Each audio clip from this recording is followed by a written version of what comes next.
ఈ పాత చీరని న్యూ మోడల్ లాంగ్ ఫ్రాక్ కింద కన్వర్ట్ అయితే చేయటం అయితే జరిగింది. లాంగ్ ఫ్రాక్ కూడా మీకు చూపిస్తా చూడండి, చాలా బాగుంది.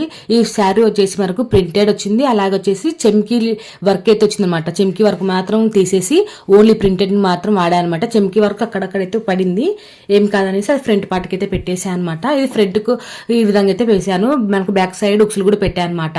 ఇక్కడ మనకు షోల్డర్ అనేది కటింగ్ అవుతుంది, అక్కడ వచ్చేసి మనం కూర్చొని పెట్టుకుంటాము. ఇంకా హ్యాండ్స్ వచ్చేసి ఈ విధంగా ఎల్బో హ్యాండ్స్ పెట్టేసి కుర్చీ అయితే పెట్టేసాను అనమాట. మనం ఎలాస్టిక్ పెట్టేసి కుట్టేసాం. ఇక్కడ అంబ్రిల్లా షేప్ లో ఇట్లా డ్రెస్ అయితే కటింగ్ అయితే చేయడం అయితే జరిగింది. చూడండి, ఇక్కడ వచ్చేసి మనకు బ్యాక్ సైడ్ ఉక్సులు కూడా పెట్టేసుకున్నాం అనమాట. చాలా బాగుంటుందండి. ఇక్కడ షోల్డర్ అయితే మన ఫుల్ కటింగ్ అయితే అయిపోతుంది, దాని ప్లేస్ లో కుర్చీ అయితే పెట్టుకుంటాను అనమాట. న్యూ మోడల్ లాంగ్ ఫ్రాక్ ఎలా ఉండేది కూడా నా కామెంట్ అయితే చెప్పండి. సో చూడండి, ఇక్కడ వచ్చేసి నేను కటింగ్ అయితే వీడియో రికార్డ్ చేశాను, కానీ ఇక్కడ ఏంటంటే నా మొబైల్లో రికార్డ్ అయ్యి లేదు, చూసుకోలేదనమాట. మళ్ళీ మీకోసం నేను మళ్ళీ వేరే క్లాత్ అనేది తీసుకొని కటింగ్ అయితే చేయట్లేదండి, ఓన్లీ మీకు మార్కింగ్ అనేది చూపిస్తున్నాను. సో చూడండి, ఇక్కడ వచ్చేసి 4 మడతలు అయితే వేసేసుకోవాలి బాడీ పార్ట్ కోసము. మనకు బాడీ లంగంతా ఒకేలానే ఉంటుంది, మనకు చాలా సార్లు వీడియోస్లలో చూపించింటాను. మీకు ఓన్లీ బాడీ పార్ట్ ఒకటి తెలిస్తే చాలన్నమాట. సో చూడండి, ఇక్కడ వచ్చేసి బాడీ పార్ట్ వచ్చేసి ఒరిజినల్ పొడవు 10 ఇంచులు, దానికి ఒక 1 ఇంచ్ అని కలుపుకొని 11 ఇంచుల దగ్గరికి ఇట్లా మార్కింగ్ అయితే చేశాను. షోల్డర్ వచ్చేసి 4.5, అదే 4.5 ఇక్కడ కింద కూడా మార్కింగ్ అనేది చేస్తున్నాను. ఇప్పుడు సంఘ కోసం వచ్చేసి 5 ఇంచులు అనేది తీసుకున్నాను. ఇక్కడ ఎల్ షేప్ లో ఇట్లా మార్కింగ్ చేసుకొని ఇక్కడ మన సంకరౌండ్ అనేది తీసేసుకోవాలి. ఇప్పుడు చూడండి, ఇక్కడ వచ్చేసి చెస్ట్ వచ్చేసి 6 ఇంచులు, 2 ఇంచులు కుట్ల కోసము, ఫ్యూచర్ అలా అయితే కుట్లు ఇప్పుకోవటం కోసము. ఇప్పుడు వచ్చేసి నెక్ 1.5 అయితే తీసుకుంటున్నానండి. కిందికి వచ్చేసరికి 3 ఇంచులు అయితే తీసుకుంటున్నాం. ఇక్కడ ఈ విధంగా నెక్ డీప్ వచ్చేసి ఈ విధంగా వచ్చేసి ఇక్కడ వచ్చేసి 2 ఇంచులు తీసుకున్నాను.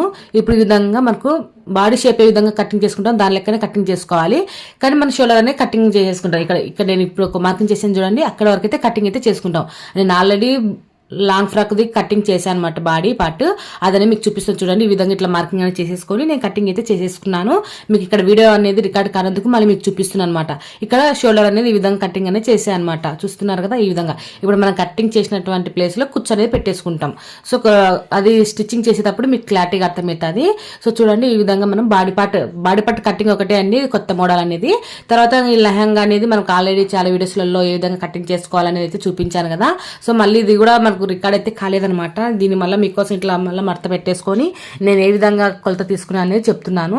సో ఈ విధంగా ఉంటుందండి. మనం మడత వేసుకున్న తర్వాత ఇప్పుడు మన బాడీ పార్ట్ని ఇట్లా పెట్టేసుకొని కుట్ల కోసం వదిలేసుకొని ఇట్లా బాడీ పార్ట్ని ఇట్లా పెట్టేసుకొని మనము చుట్టూరు కొలతని తీసేసుకొని కటింగ్ అనేది చేసేసుకోవాలి. ఇప్పుడు వచ్చేసి లోపల లైనింగ్ కూడా ఇదే వాడమని చెప్పారు, అందుకోసం వచ్చేసి ఈ షేప్ లో, అంటే మనకి ఇది తక్కువ క్లాత్ అనమాట, అందుకోసం ఈ షేప్ లో నేను ఇట్లా మార్కింగ్ అయితే చేసుకొని కటింగ్ అయితే చేశాను. ఇప్పుడు మనకు లైనింగ్ కూడా వచ్చేసింది. ఇప్పుడు వచ్చేసి ఇది బాడీ పార్ట్ కోసము మిగిలినటువంటి క్లాత్ లో ఈ విధంగా అయితే ఇట్లా పెట్టేసుకున్నాను. ఇది శారీలో 2 అయితే కుట్టాలండి, ఒకటి వచ్చేసి ఈ ఫ్రాక్,